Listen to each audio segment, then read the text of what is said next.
शारीरिक योग तो हम काफ़ी कर ही रहे हैं और आज एक मानसिक योग अपन करते हैं। कहते हैं कि अमीरी गरीबी केवल पैसों से नहीं हो सकती है ना। किसी पैसों से अगर अपन किसी की अमीरी गरीबी आगेंगे तो वो आकलन गलत है। अमीरी आदमी की सोच और विचारों से भी डिपेंड करती है। उस व्यक्ति के अंदर किस तरह के विचार, किस तरह की सोच आ रही है, उसके आधार पर डिसाइड होना चाहिए कि वो आदमी कितना अमीर है।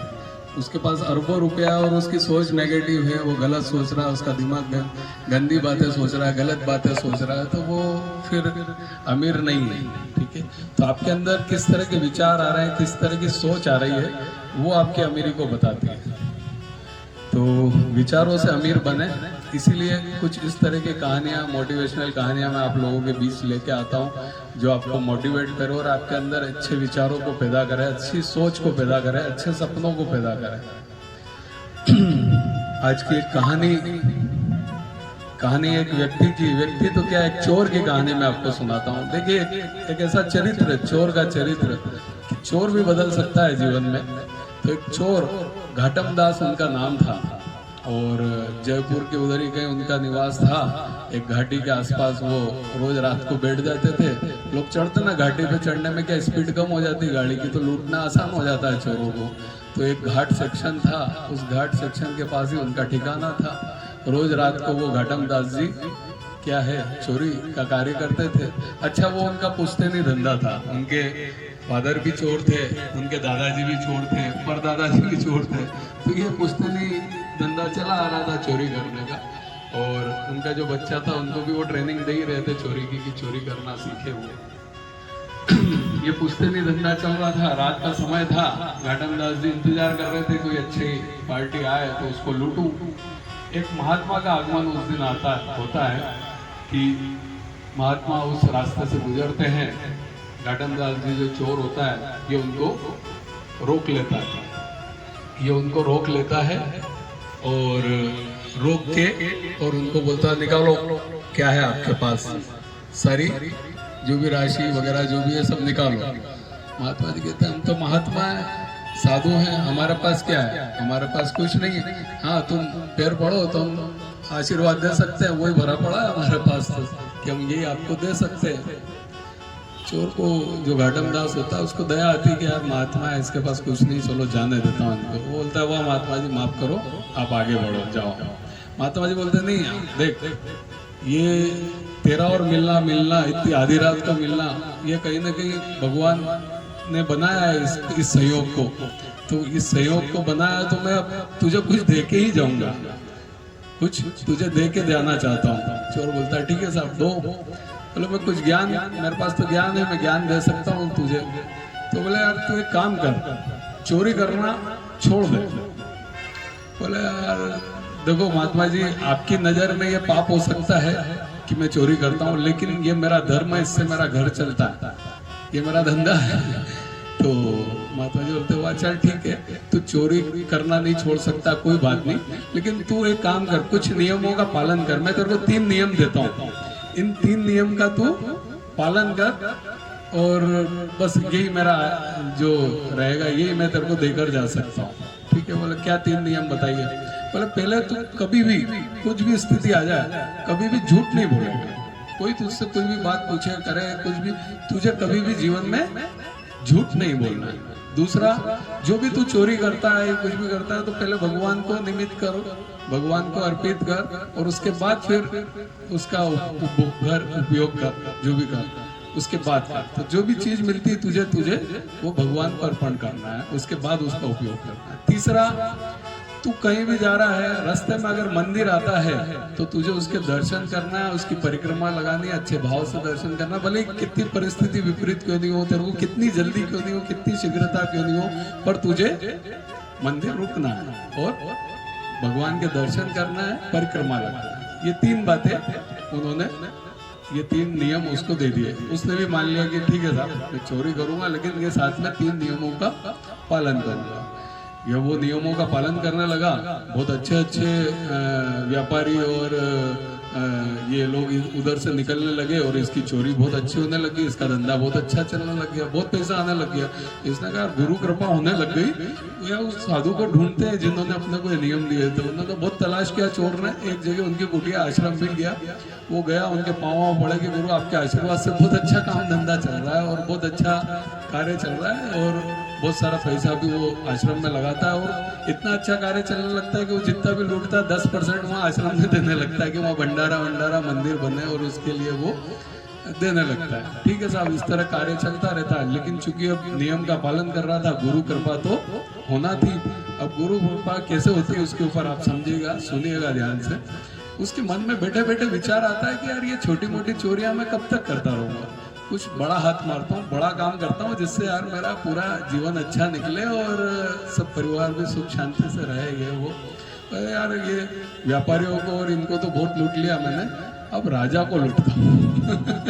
तो उसके दिमाग में आता है राजा के पास बहुत बेशकीमती एक घोड़ा रहता है, वाइट घोड़ा अस्तबल में, उसकी बहुत कीमत होती है और यार उस घोड़े को मैं लूट लेता हूँ और उसको बाजार में बेचता हूँ, अच्छी बहुत कीमत आएगी उसकी और उसके बाद मेरा जीवन पूरा आराम से निकल जाएगा। ठीक है साहब, विचार दिमाग में आता है। घाटम दास जी निकल जाते हैं राजा का घोड़ा चोरी करने, जो सुंदर सफेद कलर का घोड़ा। जाते हैं, दरबान उन्हें रोक लेते हैं। दरबान पूछते हैं क्या नाम है तुम्हारा? क्या बोलेगा वो? घाटम दास, क्योंकि झूठ तो बोलना नहीं। किस लिए आया हो? चोरी करना आया। तो दोनों सिपाही आपस में देखते हैं, अरे यार ये कोई ना कोई राजा का गुप्तचर होगा और नाराज हो रहा, अपन ने इससे पूछ लिया कि यार क्यों आए हो। तो वाह जाओ भैया जाओ, यार माफ करो, नाराज क्यों रहो, जाओ जाओ। उसको अंदर जान देते। वो अंदर जाता, घाटम दास भी कहता वाह यार गुरु कृपा। अंदर जाता है, अस्तबल में जाता है, घोड़ा ढूंढता, शानदार वो सफेद रंग का घोड़ा मिल जाता है। सबसे पहले घोड़ा जैसे ही मिलता है उसको भगवान राम जी को अर्पण करता है, क्योंकि दूसरा नियम क्या था, कोई भी चीज मिले तो पहले भगवान को अर्पण, भगवान को निवेदन करता है कि आप इसको ग्रहण करें। बस उसके बाद उस घोड़े को लेकर निकलता है। फिर दरबार रोकते, क्यों अंदर जाके क्या किया? उसने ये घोड़ा लिया, घोड़ा को चोरी किया, अब इसको बाजार में जाके बेचूंगा, पैसा आएंगे वो घर पे दूंगा, क्योंकि उसको तो सत्य। अरे वो दरबार पर सोचता, अरे यार ये गुप्तचर है, नाराज हो रहा, अरे भैया माफ करो यार, आप तो जाओ जाओ। वो घोड़ा लेके निकल जाता। वो बोलता है यार क्या गुरु कृपा है, गजब कि सच बोलने पर भी नहीं रोक रहा था। ठीक है, इधर राजा आता है कि यार उसको जंगल आखेट पे जाना होता है, तो शिकार पे जाना होता है, तो वो अस्तबल में आता है, देखता है उसका सफेद घोड़ा नहीं। वो दरबान वो सबसे पूछता है, बोले साहब आपका गुप्तचर आया था और वो लेके गए वाइट घोड़ा? बोले मैंने तो किसी को नहीं भेजा। कैसे हुआ, क्या हुआ, पूरी बात बताओ। पूरी बात उसने बताया कि ऐसा ऐसा हमने पूछा। बोले मैं घाटम दास हूँ और चोरी करने आया हूँ। हमने कहा कोई चोर ऐसा बोलता है कि चोरी करने आया हूँ? हमने सोचा आपका गुप्तचर होगा, हमने उसको घोड़ा ले जाने दिया। पकड़ो उसको, कौन था क्या था। सैनिक लोग सब पीछे पीछे गए। इधर घाटम दास को लगा कहीं ना कहीं अब कुछ समय में सैनिक आ ही जाएंगे और मुझे पकड़ लेंगे। वो भी जल्दी शीघ्रता से जाने लगा। जाते जाते रास्ते में क्या दिख गया? मंदिर। अब तीसरा नियम क्या था कि मंदिर दर्शन करना, परिक्रमा करना, उसके बाद आगे बढ़ना, भले परिस्थिति कुछ भी हो। उसने घोड़ा बांधा, पीछे सैनिक लोग आ ही रहे थे, फिर भी उसने घोड़ा बांधा, मंदिर अंदर से अच्छे भाव से दर्शन किए, परिक्रमा करी। और इधर जब सैनिक लोग आए तो उन्होंने देखा कि एक काला घोड़ा मंदिर के बाहर बंधा हुआ था। अब वो काला भगवान, जब उन्होंने दूसरा नियम का पालन किया कि भगवान को अर्पण करा, तो भगवान की इतनी कृपा, वो भगवान उसके ऊपर इतने रीझ गए, इतने प्रसन्न हो गए कि उस घोड़े का रंग उन्होंने बदल के काला कर दिया। अब सिपाही आके कंफ्यूज हो गए कि यार वो तो सफेद घोड़ा था, ये तो काला है, ये क्या चक्कर है। फिर भी वो अंदर गए, उन्होंने देखा हाँ व्यक्ति तो यही आया था चोरी करने। दरबार ने पहचान लिया। बोला कहाँ है घोड़ा राजा का? तो बोले बाहर खड़ा, झूठ तो बोलना नहीं। बोले वो तो सफेद था। बोले मुझे क्या मालूम, मैंने तो सफेद घोड़ा लिया, भगवान को अर्पण किया, अब उनको काला पसंद होगा तो उन्होंने उसको काला कर लिया। बोला कैसी बात करता उल्टी सीधी, चलो इसको राजा के पास ले चलो। राजा के पास ले गया। राजा ने कहा यार घोड़ा तो मेरा नहीं है। बोले क्या हुआ? बोले आप, मैंने तो अस्तबल से सफेद कलर का घोड़ा ही लिया था, चुराया था और भगवान को अर्पण किया। और वही बात उसने बताई कि उनको काला रंग पसंद होगा तो इसका रंग काला हो गया। राजा को भी कंफ्यूज हुआ। राजा बोले एक काम करता हूँ, मुझे याद है कि उसके गले पर एक बहुत बड़ा मस है, घोड़े के। मैं देखता हूँ अगर मस हुआ तो ये मेरा ही घोड़ा होगा। देखते हैं तो मस उसके घोड़े के था। राजा बड़ा प्रसन्न होता है कि यार गजब की इसकी गुरु सेवा गुरु भक्ति है।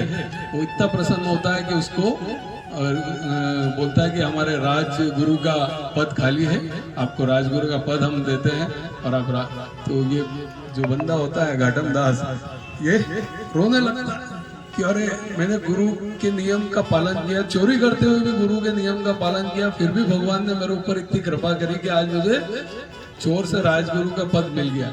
अगर मैं चोरी छोड़ देता और नियमों का अच्छे से पालन करता तो आज भगवान की गोद में बैठा होता। तो ये इस कहानी का सार है कि गुरु भक्ति और गुरु नियम का अगर हम पालन करते हैं, गुरु के द्वारा बताए हुए मार्ग पे चलते हैं तो निश्चित ही सब कुछ बहुत अच्छा होता है और हम जो चाहते हैं वो सब कुछ हमें मिलता है। तो एक छोटी सी कहानी थी जो बहुत बड़ा सार हमें समझाती है कि कहते हैं कि गुरु ब्रह्मा गुरु विष्णु गुरु देवो महेश्वर गुरु साक्षात पर ब्रह्म तस्मै श्री गुरुवे नमः, इसीलिए कहा गया है। तो ऐसे गुरुओं को हम प्रणाम करते हैं, साक्षात नमन करते हैं। और एक छोटा सा